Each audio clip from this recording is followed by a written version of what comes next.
আসসালামু আলাইকুম ৰহমতুল্লাহি ৱা বাৰকাতু।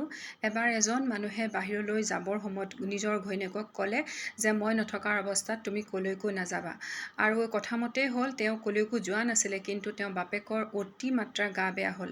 কিন্তু এই কথালৈ তেওঁ নবী কৰিম সাল্লাল্লাহু আলাইহি ৱাসাল্লামৰ ওচৰত গৈ সুধিলে যে মোৰ আব্বাৰ গাটো বহুত বেয়া, গতিকে মই তেওঁক চাব যাব পাৰিমনে। তেতিয়া নবী কৰিম সাল্লাল্লাহু আলাইহি ৱাসাল্লামে ক'লে যে তুমি পাৰিবা, কিন্তু তুমি গিৰিয়েকৰ কথাটো মনাটো জায়েজ। তেনেকৈ তেওঁ গুচি আহিলে। অলপ দিনৰ পিছত বাপেকৰ বেছি গা বেয়া হ'ল। বেছি গা বেয়া হওঁতেও তেওঁ আকৌ নবী কৰিম সাল্লাল্লাহু আলাইহি ৱাসাল্লামৰ ওচৰত গৈ একেটাই প্ৰশ্ন কৰিলে। এইবাৰো কিন্তু আমাৰ নবী কৰিম সাল্লাল্লাহু আলাইহি ৱাসাল্লামে তেওঁক একেটাই উত্তৰ দিলে। অলপ দিনৰ পাছত বাপেকৰ ইন্তেকাল হ'ল, আৰু ইন্তেকালৰ সময়তো তেওঁ তেনেকেই নবী কৰিম সাল্লাল্লাহু আলাইহি ৱাসাল্লামক সুধিলে যে মোৰ আব্বা ইন্তেকালে হৈ গ'ল, মই যাব পাৰিম নেকি।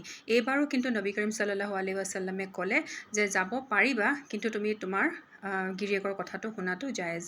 আৰু এই যি চবুৰ আৰু এই যি কষ্ট, মনোকষ্ট পোৱাৰ পাছতো যিমানখিনি চবুৰ কৰিলে, ইয়াৰ ফজিলতটো শুনিলে আমি বহুত ভাল পাব লাগে। ইয়াৰ ফজিলত হিচাপে আল্লাহে তেওঁক এইটোৱেই উপহাৰ দিলে যে তেওঁৰ বাপেকৰ, মহিলাগৰাকীৰ বাপেকৰ সকলো গুনাহ আল্লাহে মাফ কৰি দিলে।